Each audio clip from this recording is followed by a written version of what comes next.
The little alien's legs trembled as it staggered through the snow-laden field, the crystalline frost clinging to its violet-blue skin. Wind howled over the hills, whipping icy dust into needlepoint daggers that scraped against its soft body. It was dying, slowly, alone, and far from the stars where it had once belonged. Its name, unpronounceable in human tongues, meant drifting seed. Its kind traveled as spores across light years, seeding themselves in strange places, learning and adapting. But this one's pod had burst prematurely, far above Earth, shot down by some gleaming missile launched from fear. Now it crawled across the outskirts of a human settlement, nothing but bones beneath translucent skin, its many eyes dimming one by one. It had hoped to find sentience, understanding, or even kindness. What it found was cold steel and panicked faces. No one had stayed to listen. Until tonight. A flickering porch light pierced the blizzard, and a crooked wooden house emerged from the fog. Drifting seed collapsed beside the sagging steps, its body half buried in snow. Through the single window, it saw warmth, yellow light, walls filled with books and odd human relics. And inside, an old man with sunken cheeks and silver hair sat staring into a radio that no longer worked. Then the man looked up. His eyes met the creature's.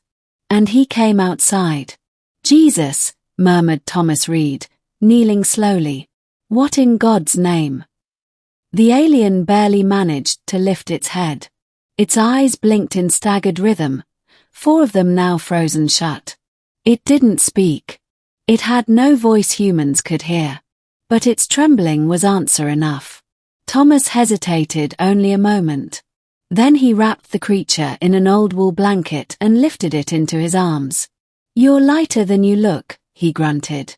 "Come on, let's get you inside." The warmth inside the cabin was immediate and surreal. Drifting seed moaned, a sound between vibration and whisper, as it curled near the fireplace.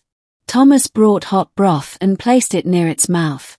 At first, it didn't understand. Then it tasted warmth, salt, sustenance. Its fibers extended, drinking it in. For the first time since crashing, it felt, not safe, but sheltered. "You're not one of them greys, are you?" Thomas chuckled, settling into his armchair. "Too colorful. Besides, they never beg for soup." The alien tilted its head. Understanding came in pulses, like old radio waves across space. "You understand me?" Thomas asked. The alien nodded once, slowly. Thomas rubbed his eyes. "Well, I'll be damned." In the days that followed, drifting seed regained its strength. It repaired microscopic injuries with stored proteins. Its skin deepened to a twilight purple. The remaining eyes opened, clearer now, absorbing every detail of the strange human home. Thomas never asked where it came from. He simply brought it food, pointed to objects, and named them. Chair. Book. Soup. Me. Thomas. The alien responded in images, sounds, emotions. Not words, but the shape of them. When Thomas mentioned wife, drifting seed saw a woman in an old photo on the mantel. She had eyes like Thomas, sharp, kind, weary. She was gone now. The silence in the house told that story. "Cancer," Thomas said softly. "Years ago. Just me now." The alien sent back an image of spiraling lights extinguished. Thomas nodded. "Yeah, that's what it felt like." And so they spoke, man and alien, without common tongue, but with something far older, connection. But peace never lasts, not in stories like this. One morning, a drone buzzed low over the house. Black metal. Government issue. It hovered, scanned, then zipped away. The alien froze, its skin turning pale with fear. Thomas gritted his teeth. "They're looking for you." Drifting seed sent a burst of memory. Its ship falling, humans running, men in suits. "I thought you were just a rumor," Thomas muttered. Roswell crap.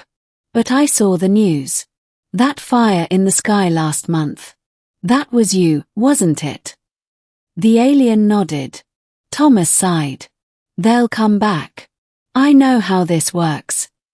The alien trembled. It wanted to leave, to flee, but it had nowhere to go. Its kind never came back. The seed's journey was one way. And Thomas knew that too. That night, Thomas did something strange. He unpacked an old shortwave radio, rewired it, and connected it to a copper dish he'd once used to track storms. I used to be a ham radio operator, he said, working with surprising speed for someone so aged. Picked up signals from Iceland, even Japan. He looked at the alien. If I can bounce a message high enough, maybe someone's listening. The alien leaned forward. A ripple of cautious hope passed through its body. For hours, they worked. The radio sputtered, hissed, then hummed. Thomas typed code with calloused fingers. He didn't know alien languages. But the alien helped, forming patterns in the old man's mind, universal shapes, mathematical constants, signals that might say, I am here. I am alive. They sent the message into the void. And waited. 3 nights later, men in black trucks came instead.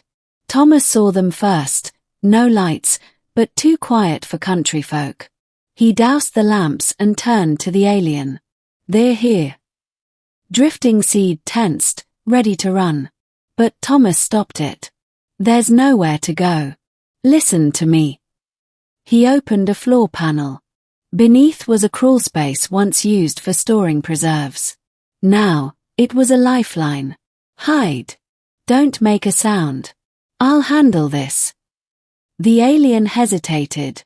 Its eyes blinked rapidly, sending pulses of fear, protest. I'm old, Thomas said gently. Let me be useful one last time. Drifting Seed slid into the shadows. Seconds later, the door burst open.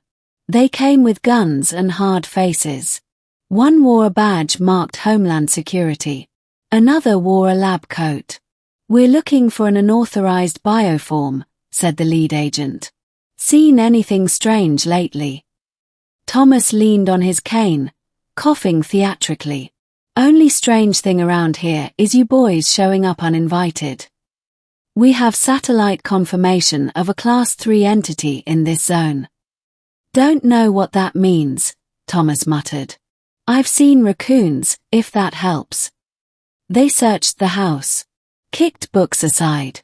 Knocked over chairs. One paused by the fireplace.